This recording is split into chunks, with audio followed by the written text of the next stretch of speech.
Welcome to the Midlife Pilot Podcast. We are glad you're with us. What is it like to become a pilot in your 40s and 50s? The challenges are unique for those of us in midlife, but so are the rewards. Hosts Ben, Brian, and Ted talk learning to fly, growing as pilots, and the joy of flying to destinations. The purpose of the podcast is not to teach, but to share knowledge and experiences of being a midlife pilot. Join the Midlife Pilot community and listen in every week. We are not CFIs or particularly intelligent, so if you want to learn how to fly, talk to anyone else other than the hosts of a podcast. Even this intro was too challenging for us, and we used a robot to do it. Okay, checklists are complete. Let's get the show started. Hello and welcome to episode 192 of the Midlife Pilot Podcast, where we share the experiences and challenges of flying in midlife. Today, we're going to be talking about flying and actually having someone else pay the expenses of that flight. With me today, as always, it's my friend in Nashville, Tennessee, flying a Cherokee 180 named Lucy. His name's Brian Siskin. Good evening, sir. Good evening. Coming to you live from a impromptu co-location facility because the internet is questionable again in my typical studio environment. So I'm glad to have made it. I'm glad to be here. And I'm excited for this one. I'm so glad to have our guest, and we'll hear more about it. But this is going to be a good one. Yes, sir. And a lot of greenery behind you. It's a good look for you. Also joining us from the West Coast, it's our sport pilot extraordinaire flying a CTLS. We like to call the Egg. It's Ted. How you doing, sir? Hey, glad to be here. Yeah, we're talking beforehand, and I've got all the smoke over here. So life's good, though. Have a good night. Nice.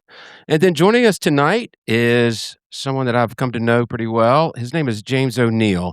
He is a pilot and an instructor with type ratings in the King Air, Citation, and an Embraer 170 and 190. He's flown for a regional, a fractional jet company, and has flown FAA flight check operations. After being furloughed in 2010, he founded Raven Career Development to coach pilots through their careers. In addition to one-on-one, he's very active on LinkedIn and sends a weekly newsletter. And he's also a former FAA Sky Cop, but that's a topic for another day. James, we're really glad to have you. Welcome, sir. Well, thank you. How many listeners did we just lose based on the FAA alone? Both of them, yeah. I am here to help. That makes me feel any better. We're not happy unless you're not. Yeah, exactly. Isn't that the motto? So, no, we want to talk about we've got a subset in our group that want to fly professionally, myself included, and I have enjoyed your services that you guys provide, and we can get into that later, but I do want to go around the horn real quick. I have not done any flying since Oshkosh, and I'm starting to feel the itch again. Brian, Ted, y'all got anything to report in the last week or so? No, I don't think I've flown since the last episode. It's been a little bit busy or stormy. I'll just quickly tell you two fun things that I'm doing. One is I went a little crazy over the weekend, and I've always thought I wanted to have a website that was a complete web-based interface for everything to do with the aircraft that I'm part owner in. And I was able to build something that I think is so cool, but it has all of the things, all of the information. I'm working on extracting all of the applicable part numbers and building a parts catalog that's just unique to the plane. All these things. It's just a really neat, fun exercise. But the coolest thing that it did is obviously leveraging the old Claude AI. But it was able. So I have all the 337s and all of the registrations and all of the documents from the microfiche from the FAA about this plane going back to 1968. And it is able to infer and figure out all of these correlations and things that I was never able to piece together before about sort of the narrative and the story of the life of the plane. And so I built out all of these stories kind of half automatically. And it's been so neat, to see. It's almost like somebody sitting down and just telling you all about the plane with all these different little tales of, the guy that, Mr. James Beardmore, who ran a burger place called the Lil Duffer up in Iowa. And he had it because he used it for, because I've got it where it goes out and polls all of this information that's publicly available and then brings it back and then creates a narrative out of it. And it's sort of like Charles Kuralt sitting down and telling you about your airplane. It's been so cool. So anyway, I'm super excited about having done that, and that's going to continue to grow. And then otherwise, as you guys know, I started my own online course called The Long Way, which is inspiring VFR and IFR pilots to have more confidence to take long trips and all the things they don't teach you in flight school. And my first cohort alpha, starts tomorrow night. So I'm Nice. getting ready for that and getting into teacher mode. So it's been really fun to prepare for all that, and very excited about that whole prospect. But no flying, but hopefully later this week. Think And I'm going to try to get up this week as well. you announced that cohort Bravo will be starting on August 13th.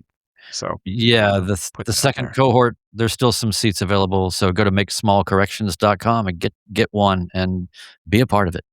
Yeah, the only thing that I've been up to is I was thinking about it, and it took me 100 minutes to climb to pattern altitude twice.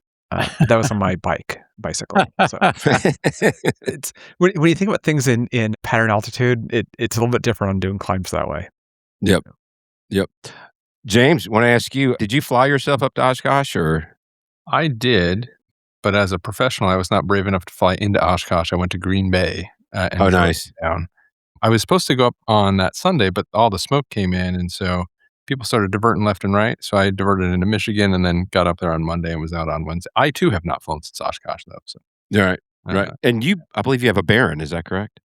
yeah, I do. I've got fortunate that I found a nice gentleman locally who does not fly it very much, and so I was like, "Hey, man, I can help you with that." There you go. And so I usually fly between about 7,500 hours a year now. So Nice. yeah, it's fun. Very I like cool. Well, I'm going to go straight into some listener feedback. We've got a review. Brian, we asked for it, and look there, we actually got one. But if it's okay, we can go ahead and start with that. Oh yeah. So we got one from Andrew G. He says, hey guys, been listening to you now for 3 months and love the podcast. I'm a student pilot with aspirations of making it to the majors. I'm also a midlife career changer at 39 years old and would love any advice on that if you're willing to give any. Boy, how timely is that, by the way? Which is why I put that in there. That literally came in day before yesterday. Did not do this Golly. on purpose. Yeah. Are we releasing our guest list unwittingly? Does this listener have access to our email? That's what I'm wondering. He says, either way, I'd love some stickers so I can help spread you guys around. Keep up the good show. So Ted's our sticker deployment special Actually, agent.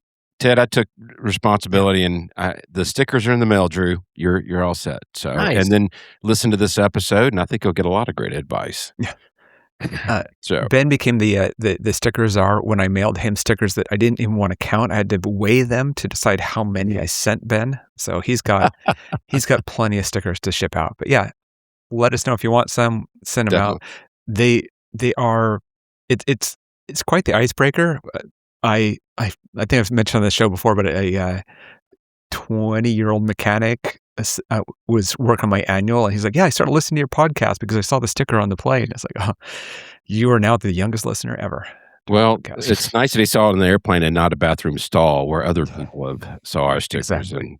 So, Yeah. I'm going to hit a review, and then we got some feedback on the tape machine, and then James we'll dive into it deep. But we did get a review from Drew Aviator 514. Awesome podcast. Love hearing from people around my age just starting their pilot journey. That's it. That's what we're here all about. So, Well, I just also want to say that for those that are just starting out on your pilot journey, this episode, while we're focusing obviously on career 2.0 and all of that from a midlife perspective, be sure to listen in, because this is also you're going to get a lot out of this no matter where you are or what your intentions are, and maybe it'll, I don't know, spark an idea that maybe you didn't have before. So Yeah. stick around. Yeah. So Ted, we got some feedback on the tape machine? Yeah, I'm going to kick the feedback to our next episode. Okay. So yeah. Good. Oh, and you put a note in there said next episode. Sorry. Next episode. Yes. Brian, how about some housekeeping? We'll make it quick here. We got a lot to talk about, but you can join our Patreon community and help us keep the Midlife Pilot podcast ad-free. Your support makes the show possible, and every membership level gets you into our incredibly active Discord community. And some of us midlifers actually can figure out how to use Discord, believe it or not. Like we've even had people say, I've got cool points with my kid, for like, what do you mean? You're like, we're universally making Discord uncool for young people at an alarming rate. For everything Midlife Pilot Podcast, to support us on Patreon, send feedback, grab merch, check out event info or non-event info. We are doing a non-event in Atlanta at RYY, episode 200, sometime in late September. When is that? Great. Never mind. Roughly around that. Yeah, we'll talk about it again We'll sometime. get more into it later. Yeah. And anyway, visit midlifepilotpodcast.com. Everything is there. Don't forget also that we have the ultimate guide to becoming a midlife pilot. It's a really rich, well thought out, well sourced PDF that you can download for free, and you can share it with people. If you want to just, it's nice to answer the question, hey, how do you go about getting a pilot's license? But this is really the comprehensive midlife guide to doing it. So it goes pretty deep. So you can get that on midlifepilotpodcast.com. And if you're enjoying the show, leave a 5-star review. Thanks for these new reviews, by the way. And leave us a 5-star review on Apple Podcasts, and we'll read it on the air. And then hit subscribe or follow on your podcast app so you never miss an episode. And it helps other midlifers find us. Very cool. Well, we want to go ahead and dive right in and get to our guest, James. And I want to start out by saying that, in full disclosure, I'm a client of Raven Consulting. When I started my professional journey, which I'm currently still on, obviously, I didn't know what I didn't know. And I heard James talk on the 21.5 podcast, and I have friends that have also used their services and spoke very highly of them. I was instantly impressed with how much of a grip James has on what's going on in the industry and all the different careers. So while the majority of our audience is flying for fun, we do have a subset that's considering flying professionally. So either as a second career or a retirement career. That's why we're glad that James agreed to do this with us. He's been career coaching since 2010. So before we dive in, most career and aviation conversations are aimed at 22-year-olds. Our crowd is not that. Is not the first career change. So what changes when a person's 48 years old and they're starting to look for a job flying airplanes? A lot. So the conversations are not even on the same planet. And just for context, so I do a lot of coaching with folks that are like 18 to 22 that are just getting into the industry. I do a lot of coaching with folks in their 30s, 40s, and 50s that are transitioning out of engineering. We've got people in audio, I've got a guy as a video operator in Hollywood, right? So, or a camera operator in Hollywood. Folks transitioning from business, real estate, so on and so forth. But I also work with folks that are like 65 transitioning out of being a airline pilot, one Delta, United, American, and now they're like, I'm not ready to hang it up. I want to work for another 5 or even sometimes 10 years. And so the conversation that I have with a 22-year-old versus a 30-year-old, a 40-year-old, a 50-year-old, and a 65-year-old are very, very, very different conversations. I'm going to focus on the 30 to 50 range, if that's okay. That's great. But if you have people on either bookend on that, we can go into that as well. So the first major difference is, and I'm sure we can all think back to when we were in our early 20s, you don't have the same level of commitment and responsibility, right? And so when I was in my early 20s, I'm not saying this is the case for everybody, but I didn't have any children. I didn't have a house, didn't have boatloads of debt, right? Like I didn't have any of those. I call those anchors. I don't mean that in a negative way, but those are things that keep you grounded in a specific location, right? As long as you didn't speak of it as spouse in that context, we're yes. good. Exactly. We're safe. We're He was safe. very careful about that. Yeah, very careful. Right? All right. So, but you have these things that are holding you in place, and you have these responsibilities to other people, right? You have a responsibility to a husband or a wife. You may have children. You may have children that are in high school. You may have children that are in college. And so, if you're in your, let's use the number 48, right? You're probably in the prime earning of whatever career field you're currently in.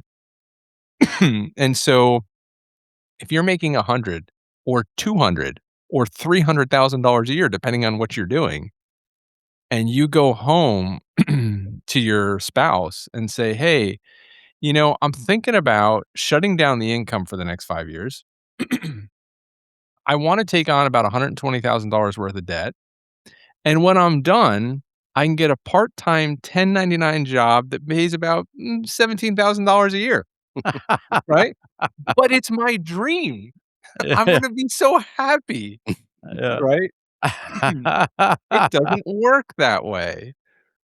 And so when someone comes to me, right? And sometimes folks will come to me and they're in the position of I'm thinking of making the transition. Sometimes people will come to me, hey, so I'm thinking about making the transition. They haven't taken a flight ever yet. They've never been in an airplane. You have other people that maybe they've got their private or their instrument and they're like, okay, I'm at this kind of crossroads where I think I can do this, or do I just stay the course and continue doing this for fun? And then you have folks that are, hey, I've got my commercial multi CFI. I've been kind of doing this for fun, but I don't think I want to do it for just fun anymore. Now I think I want to make this a career. First thing is, hey, is your significant other willing to come into a one-on-one conversation where we can talk through considerations? Because like Ben said, none of us know what we don't know until we start making, you can make the mistakes yourself or you can pay somebody else that's made poor decisions. They call them experts, right?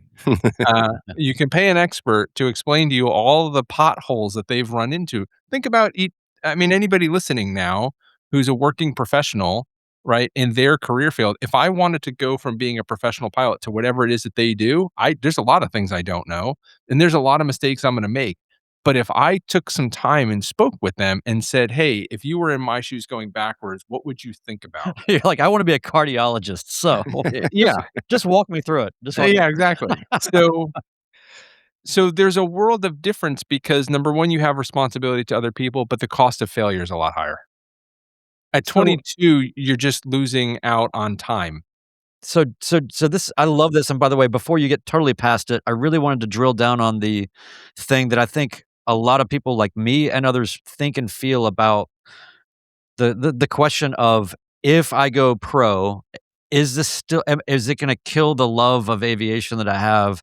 Is it going to be am I going to lose something out of this? And I was curious about if you had any anecdotal experiences, observations, or points of view about how that goes for people, because I'm sure that you've probably helped people get all the way through the process and get a gig and have people go, you know what, this is not really what I thought it was.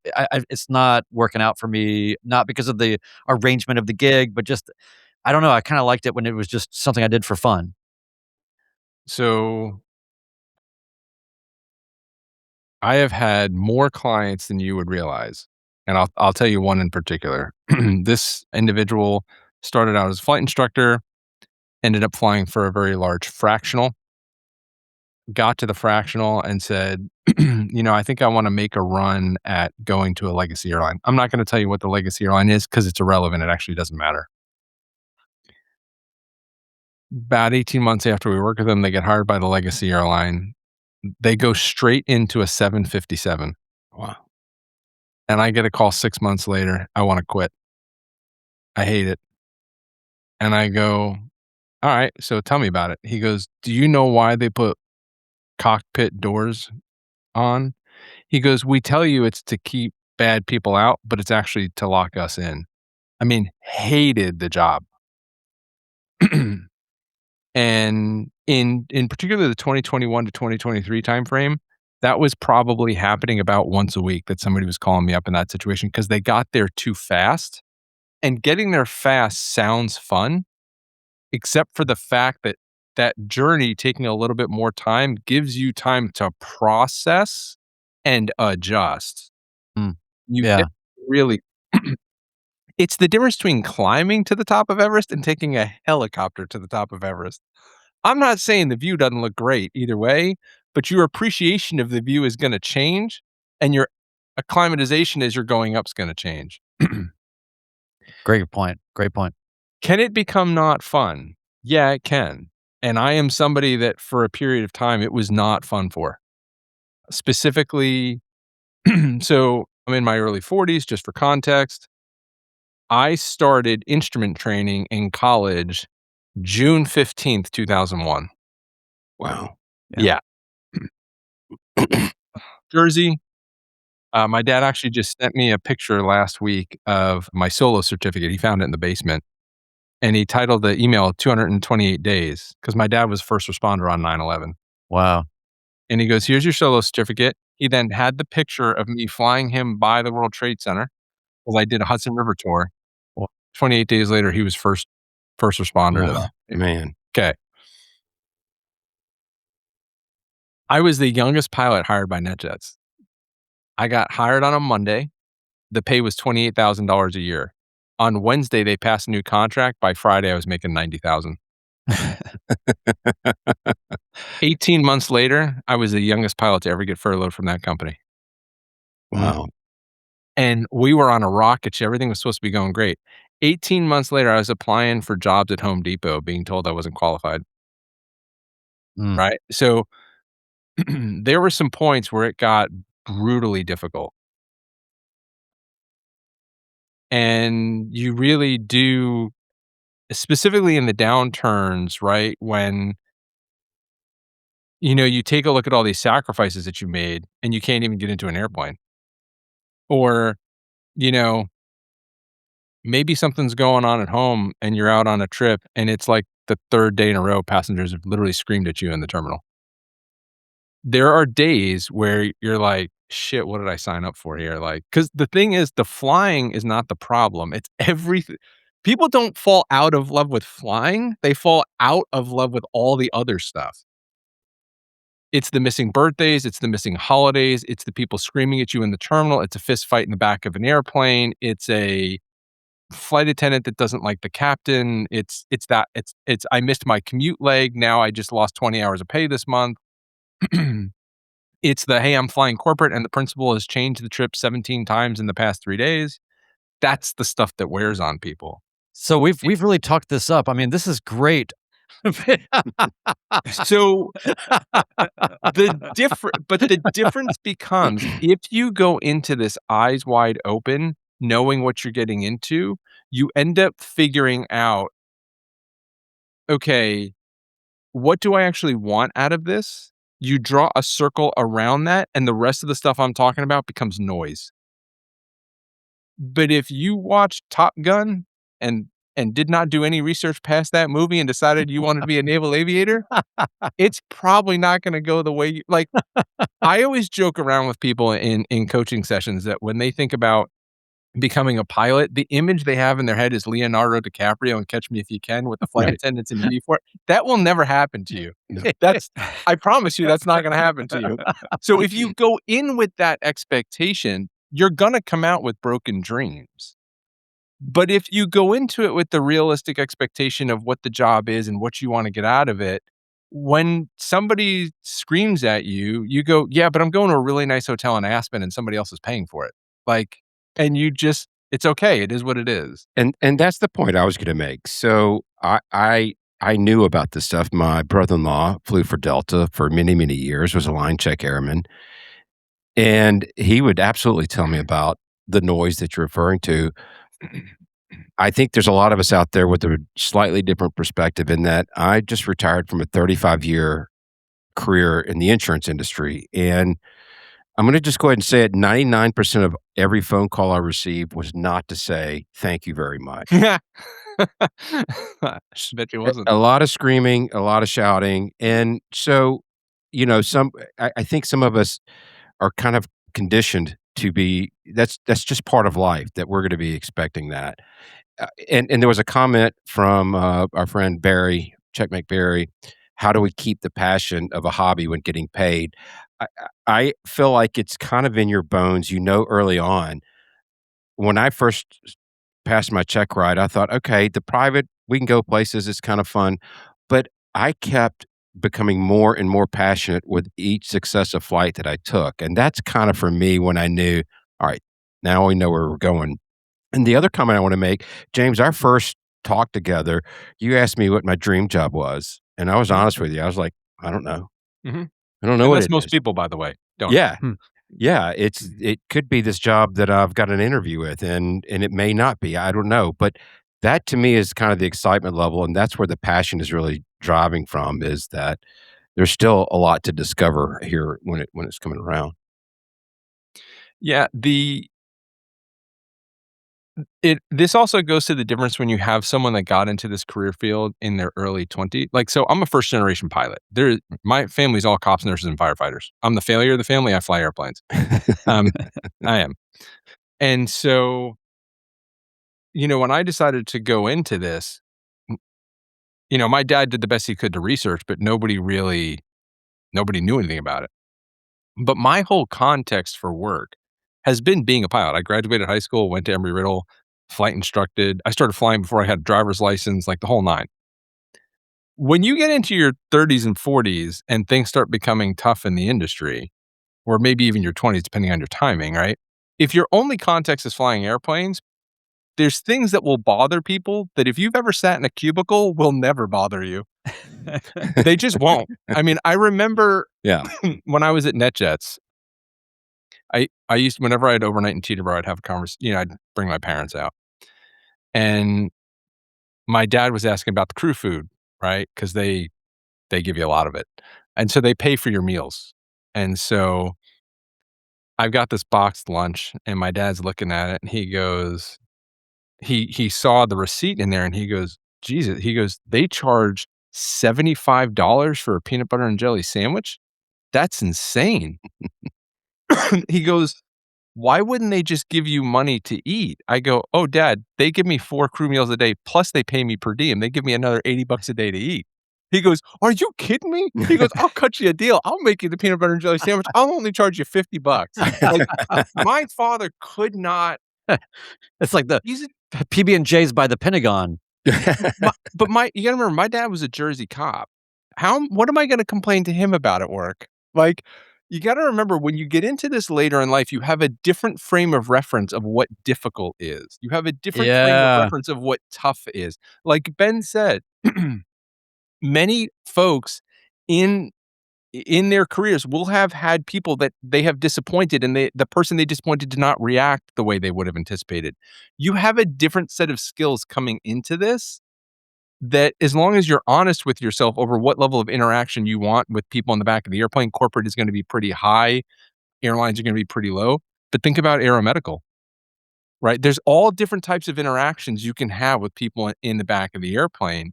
And so what we find is our folks that do the midlife career change tend to be happier because they know more about themselves. They know more. They may not know whether they want to be an airline pilot or a corporate pilot, but they know what makes them happy. They know what type of work environments they like and they don't. And so my job becomes, hey, let me paint you a picture of what you don't know while you paint me the picture of what you like, and let's marry the two together.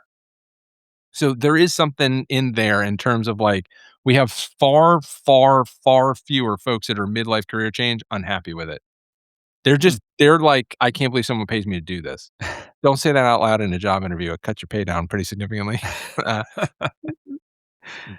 I learned that, and yes, you're right. Don't say that in an interview, but I think that's it's interesting to think about if you compare it to your kid or to younger people you see who haven't dealt with humans in the real world in all sorts of experiences, whether it's in your job or not.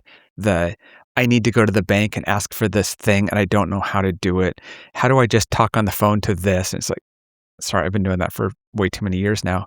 And it's those life experiences I think that are some of the difference. We have a lot of new pilots, some who are still full students who are working on it. Mm. I'm sure a lot of them haven't thought about a career change or don't want to or aren't sure. What would you suggest they keep in mind, whether it's maybe one day I'll do it, what I call the retire and become a pilot people, or the ones that have no idea? Is there anything they should keep in mind from that very early point forward? Or just enjoy the process and wait? I consider the instrument rating to kind of be where the first Y in the road cuts. Mhm. So if it were me, I would go through private training and I would go through instrument training, and my sole focus would be, what do I like about this? What do I not like? This may sound really, really weird given that I flew for the FAA certifying instrument approaches.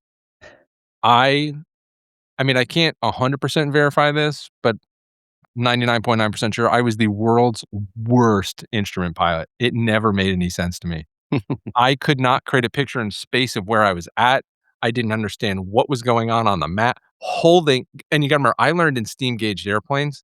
So, like, Yeah. they're they had those not even color GPSs in the airplane yet, right? So, I really liked the kind of VFR flying. There are other people that are super rules oriented that really love the instrument flying.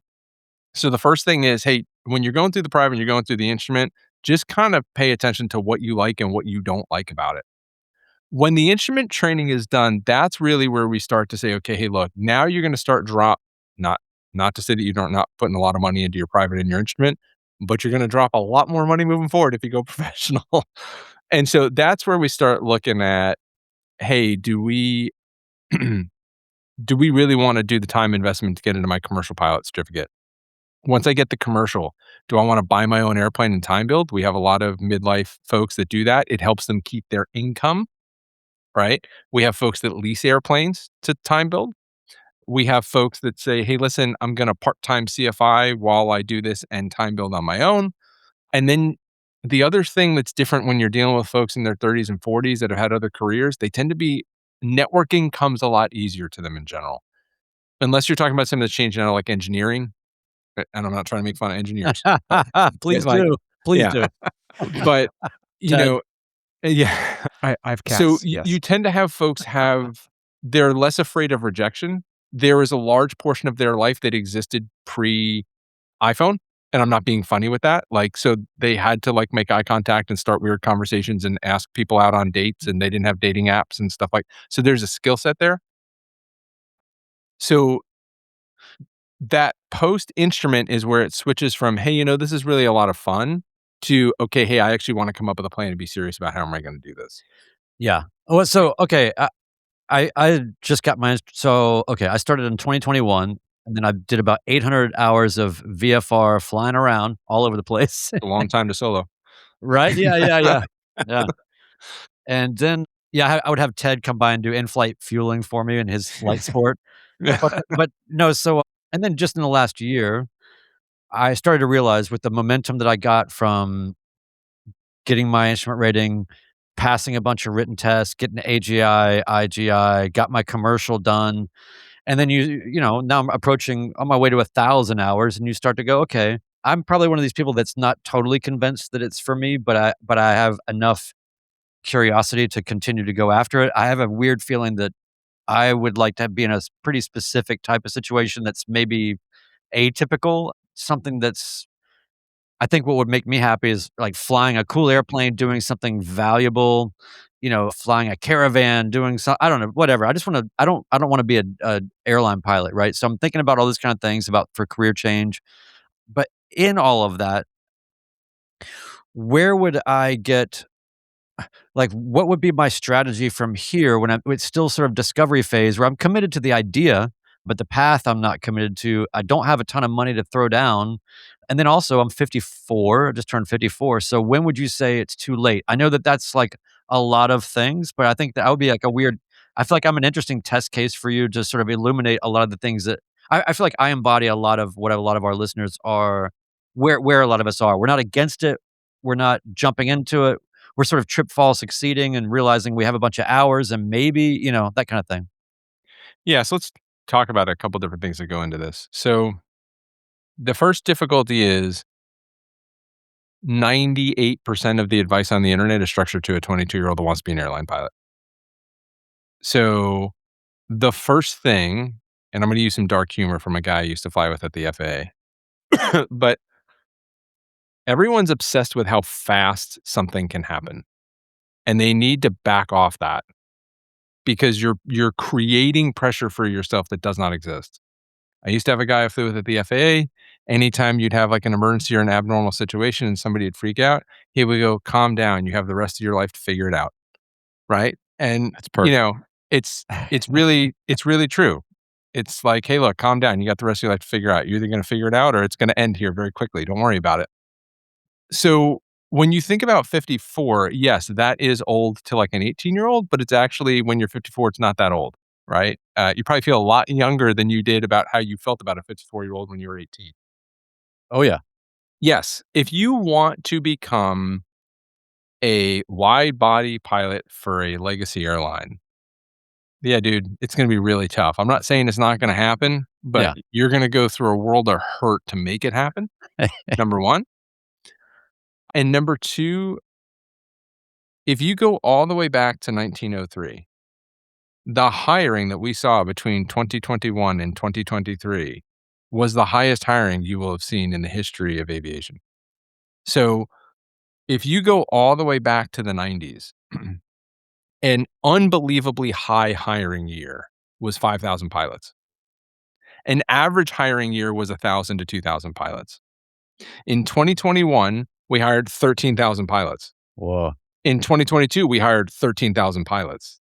So for anybody that's been in aviation for the past 10 years, which feels like a long period of time, they have a obscenely skewed view of what hiring in aviation looks like. It'd be like talking about the value of housing between 2002 and 2007. You're like, any idiot. You remember all those flipping shows where people would come in with a spray paint can, spray paint stuff, and show up $300,000 more later? Like, yeah, I'm not saying it didn't happen. It's just, it was raining and you had a bucket. That's why you were catching water. That's what happened the past 10 years in aviation. It was raining. People walked out with a bucket. They were catching water. Let's not make it sound like we're all geniuses here. So the first is most people have to slow down the thinking and take a deep breath. The reality of the situation is you have to around age 70 where it starts to become very difficult to find a flying job. I'm not going to say it's impossible, but it's going to be super difficult. The other thing is you got to widen the aperture outside of the airlines. You have Part 91, you have Part 135, you have guys that are flying 421s and 414s and Cirrus jets and all these other things around for people that are professional pilots. But the imagery that you see is United Delta American. And the pathway to that is very different than these other options that are on the table. Yeah. So is 54 too old? No, it's not. But it does depend on what you want out of your career, which is what that initial conversation looks like. Let's kind of, a lot of it is, let me draw you the path to United. People go, I don't think I want to do that. I'm like, no, I understand. Okay, let's draw the path to a regional. And some people will go, oh, you know what? I could do that, you know? And then you go, okay, let's draw the path to a 91 or a 135. And they go, I can actually do that as well. Like, I mean, if we got you hired by a NetJets or a FlexJet by the time you were 60, you would have 10 more years of professional flying. That's not a short period of time. No. It's and think about what we could accomplish in 6 years with a plan. So people are looking, hey, 54, you're not over the hill, you're under it. It's like, no, not really. I mean, you could, at a very nice pace, I don't want to make it sound like it's easy, because it's not. It's not easy. But it's not as complicated as people make it, right? We go, here's one data point. This is where you're at on the map, flight time wise, income wise, family wise, so on and so forth. When do you want to get there? Well, I want to completely destroy my life and get there as quickly as possible. Okay, well, let's talk about what that looks like. And then all of a sudden you're like, maybe I don't want to do that, right? So, but you draw a 6-year timeline. Think about how long 6 years is. Yeah. That's a lot of time to get your financial house in order. That's a lot of time to get debt taken care of. That's a lot of time to get kids transitioned. That's a lot of time to live, to take portions of your income to save so that you cushion the income loss you're going to take. You still have a decade of professional flying after that. And you can get life insurance for policies for people in your family with enough time in between where it doesn't seem suspicious. Exactly. So does that make sense in terms of like people Yeah. get too obsessed? And I understand, because it's the internet is full of, when you go on the internet, all they talk about is every day you're not there, you're losing seniority. And the reason why that exists is because, and I own a career development company, but I don't happen to use this as in my marketing. But if you own a career development company and you want to convince people to spend money with you, convince them that they're behind. That's why that exists. Yep. You don't have to make it there yesterday. It's a false urgency. It is. Yeah. Kind of tagging on to what Brian was asking, a 2-week on, 2-week off schedule or a 7-day on, 7-day off schedule might not fit somebody. But can you talk about there's quite a few different jobs out there, contract work and others that I guess what I'm trying to get at is what kind of part-time flying? In other words, I don't want to go full on career switch, but I am at close to retirement or I have an income stream coming in. I'd like to do this part-time. Can you talk a little bit about that? So when it comes to part-time flying, that is going to be like 99% of the time is going to be done through networking. Like you're not going to find that job online. Right. Okay. The question there becomes, number one, what are the minimums that they're going to require to insure you to fly that airplane? That's the number one limitation is what will an insurance company insure you? And Ben, you can talk more about that than I could.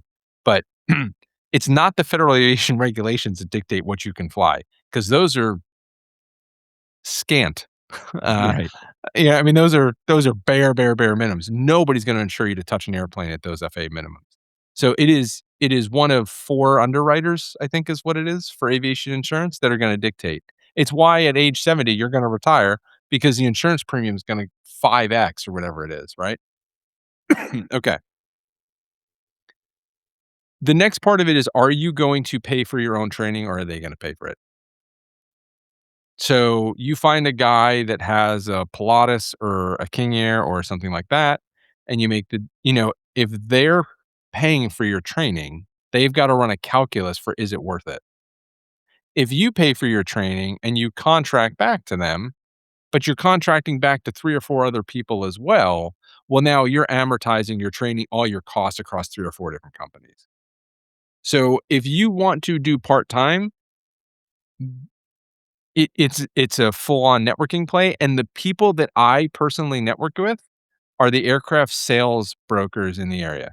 That's if you want to get into that market, you need to start talking to the airport operations managers, you need to start talking to the aircraft mechanics, and you need to start talking to the aircraft salespeople because they know everything that's going on in the market. They know what airplanes are moving, what airplanes are not moving, who's doing what. I mean, those people know more than anybody else on the face of the earth. And that's actually how I got into getting access to the airplane that I currently, it was through a mechanic. He went, "Hey, this airplane came in, it flew 9 hours last year." Great. Here's my phone number. I would have never met that guy. He would have never met me if it wasn't through a mechanic. So That's fantastic. And that's actually that kind of path feels, even though less structured, perhaps more native to my personality and how I like to do things and the types of aircraft that I think I'm most interested in flying. Because I mean, ultimately, it's not. When people talk about career 2.0, there's some people that it's really there's a money situation there. Honestly, even making a little bit of money will be probably great for some people. Just the fact that somebody's paying for the gas and it's not you, kind of thing, right? So I mean, you get to go fly. So, and you don't have to wear goofy clothes as much, or I don't know, whatever it is. You know what I mean? I don't have to do laundry, starch laundry. That would be high stress for me. yeah, look, the thing with the networking that is tough for most people is it is extraordinarily inefficient. It's also the most effective way to do it. Right. So, and networking is like baseball. It's like, whoa, that guy's amazing. He struck out 80% of the time. You're like, yeah, no, he's going to the major MLB, right? Like you're going to strike out 8 out of 10 times, 9 out of 10 times. That's when you're good at it. When you're first starting it, you're going to strike out 99% of the time. And so once people understand that like this is a long-term play, it's 18 to 24 months of laying that network.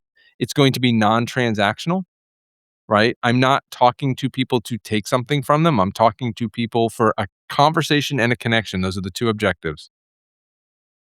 And then also understanding it's going to be extremely inefficient, but extraordinarily effective.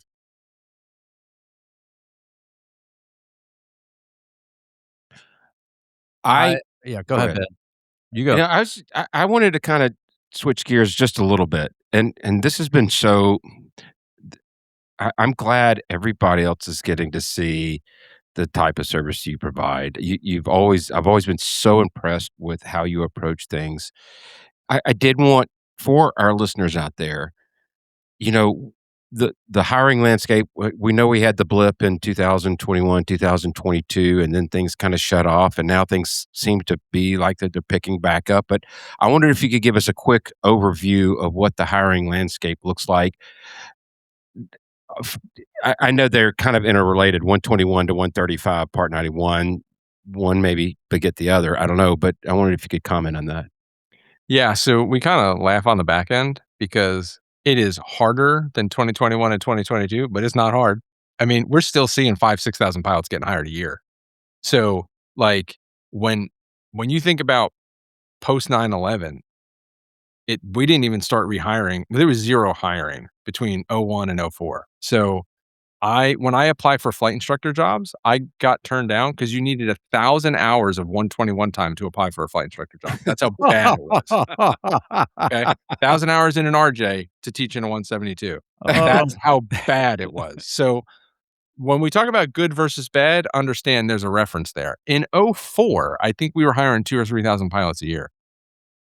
And that was a window between '04 and about '07, '08, and then it all fell off a cliff again. So we're in a consistent rhythm right now of still 5 or 6,000 pilots a year. That is a sweet spot. Yes, it is still competitive. Yes, you will still have to work for it, and it's possible. It's not like 2002 where you're like, just hang it up and go into accounting, like call it a day. So all of the hiring in the United States is dictated by 4 companies, United, Delta, American, and Southwest. If they're hiring, they're sucking people up from the regionals, they're sucking people up from corporate, they're sucking people, and it's a rising tide raises all ships, and everybody gets hired in underneath that. The reason why the past 2 years got a little wonky is because when Boeing started blowing doors off airplanes, it created some issues, and now all of a sudden, you don't have the legacy. The legacies for about 2 years were not hiring as many as they thought they were going to, which means not as many regional pilots were leaving. The other thing was in like 23, the regionals parked 500 jets. It wasn't because of demand. It's because they couldn't find enough captains. So they overhired first officers. These first officers were sitting around doing nothing. And they went, well, we need to cut back on the FOs we have so we can get them more flight time so we can mandatory upgrade them to captains so we can bring in new people behind them.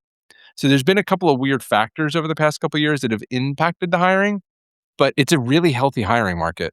Honestly, it really is. So Yeah, I listen, I'm not gonna say a success story, but I have followed you've got a great staff behind you. Ray Lynn has been fantastic when helping me network. Again, 35 years in the insurance industry, I'd networked every single day of my life, but there was a lot that I didn't know, and she was instrumental in, just getting the name out there, and you gotta be persistent. That's you mentioned it before. I read every single one of your LinkedIn posts because they're very insightful, but, it's not about the initial no, it's the continuous follow-ups and staying in touch, and that persistency, I think, goes a really long way, and I you think it want to push really helped me. right up to the restraining order, right? You don't want to That's cross the exactly line right. into one, but you want to be right up against it, right? Like, it's uh, we call it being politely persistent. yeah, Until That's you what it tell is. me to go away, I'm gonna Yeah. continue to Mhm. bother you, Well, so I well, mean, I always say true love is 501 feet, right? Yeah. So, um, Exactly. You're right. James, I'm glad that Ben mentioned it, but is LinkedIn like where you put most of your effort right now? You used to have a podcast. I know you show up on some others. Yeah. 21.5 is a good example of Mhm. that. But is LinkedIn a great spot to kind of see your work? It is. So I'll give you guys how the LinkedIn content is created. So Ben knows this, but everything that we do internally with clients is recorded so that we can send it to the client. So when Ben goes through a networking session, he can talk with Relin. He then gets a recording of that so he can rewatch it if he needs later on to go grab notes, so on and so forth. All of my coaching sessions every week, that goes to me and my writing partner, and we download them, and that's what creates the post. So if you want free coaching, that my LinkedIn posts Monday through Friday are literally coming from the coaching sessions, the questions people are asking.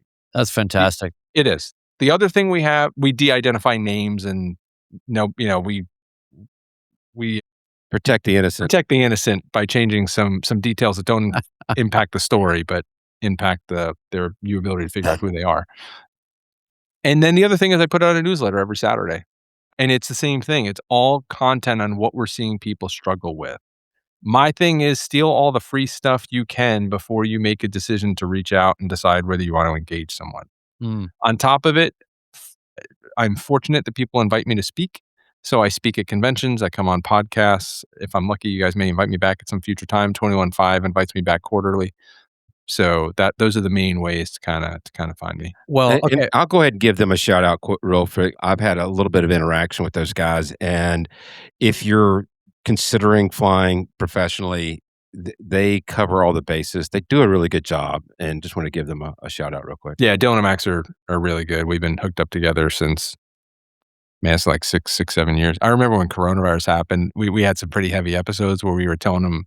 So the big thing with us is we track a lot of data and we have a lot of back-end connections into what's going on in the industry. So the folks that are working with us are getting information usually 6 months before the market knows what's happening. And so we were having some conversations during coronavirus, and I remember it got bad enough, like where just the information we were giving was so bad. I said to them, "You don't have to invite me back if you don't want to." And they were like, "We're going to take 3 months off. We'll talk to you later." And that was rough. So, but they have a lot of really good stuff. Okay, so here's the thing. We are definitely going to have you back on. I'm glad you were able to plug all of the things. I'm actually going to immediately start stealing free things from you. So this is fantastic. But I wanted to, so the audience doesn't know this, or we kind of glossed over this in the beginning, but you have also worked for some acronym related Yeah. entities that have governance. And yes, there it is. The FAA has Yeah. entered Free Yeah, aviation advice. right. So, so I thought, as maybe a preview of one of the next times we have you on for sure, maybe you could tell us, okay, give us, so you've done ramp checks, I'm sure, right? Or things like this. You've done inspections, you've done accident investigations, you've done all these things. Mhm. What is something you can tell us numbnut midlife pilots to do or not do if we have any kind of an incident or an accident? And I already kind of know what the answer is to this, and I'm now going to demonstrate it by stopping talking. Yeah. So the first thing is it depends on whether they're going to find something or not. If they're going to find something, you might want to keep your mouth shut. So here's the reality of the situation. There is a key difference between what I did at the FAA and what, say, FBI, DEA, ATF, or local law enforcement does. By and large, and I mean this genuinely, like I did a lot of pilot enforcements. I mean, a lot. Like this is my penance for them. And by and large, north of 97, 98% of the time, if someone violated a regulation, it was not intentional. They weren't trying. Look, are there people that take car parts and put them on airplanes? Yes. Like they're usually on YouTube though, telling you what they're doing, right? Like, but by and large, it was not intentional, right? Okay. The FAA has shifted their compliance policy from, hey, instead of using a stick, we're going to use education, right? As long as it wasn't intentional, as long as you did not, like, look, if you decided you wanted to, fly over your neighbor's house at 35 feet in a, Vision jet, like it's probably not going to go very well. But, busting airspace, stuff like that, like they look at it for what it is. When I used to do enforcements, there's a lot of information you can download before you ever talk to the pilot. I'm going to call up air traffic and I'm going to get copies of the tapes. I'm going to get recordings of the radar stuff. I'm going to take a look at altitudes and airspeeds and so on and so forth. But if something happens and you either think you're going to be investigated or you're going to be investigated, two huge things. Fill out a NASA form. Like the amount of people that don't take the time. I had a situation a little while ago with an engine failure. I didn't do anything wrong. First thing I did is went out and filled out an S form. Right? Okay, cool. So that's your first line of defense. As long as you didn't do it intentionally, right? It's going to be a huge help. Now, once again, you put car parts on an airplane knowingly, then that NASA form's not going to protect you. The second thing is contact an attorney. Do not have the person investigating you educate you on your rights. Have a professional whose sole responsibility is your interests. I think a lot of people think that when they contact an attorney, they're going to coach them to lie or they're going to make it adversarial. A really good attorney, the FAA will never know they're involved because they're going to stay out of the spotlight, and they're going to coach you how to cooperate properly. The amount of times people have problems during an enforcement investigation because they provided inaccurate or incorrect information that now, hey, guess what? That went up to FAA legal. It's now in their hands. It's out of the inspector's hands. So now you're going to pay an attorney way more money to get that one figured out, right? The attorney is there to stop miscommunication, stop misunderstandings, educate you on what your rights are before you go down the process and step on your own toes. The attorney, at least a good one, and in aviation, you can call up AOPA. There's lots of really well-known attorneys that you can go to. They're going to coach you to cooperate. And they're going to coach you how to cooperate. They're also going to be proactive that if something went wrong, they're going to have you take wings courses, or they're going to have you do things before you ever get the phone call that show I'm acting in good faith. It was not intentional.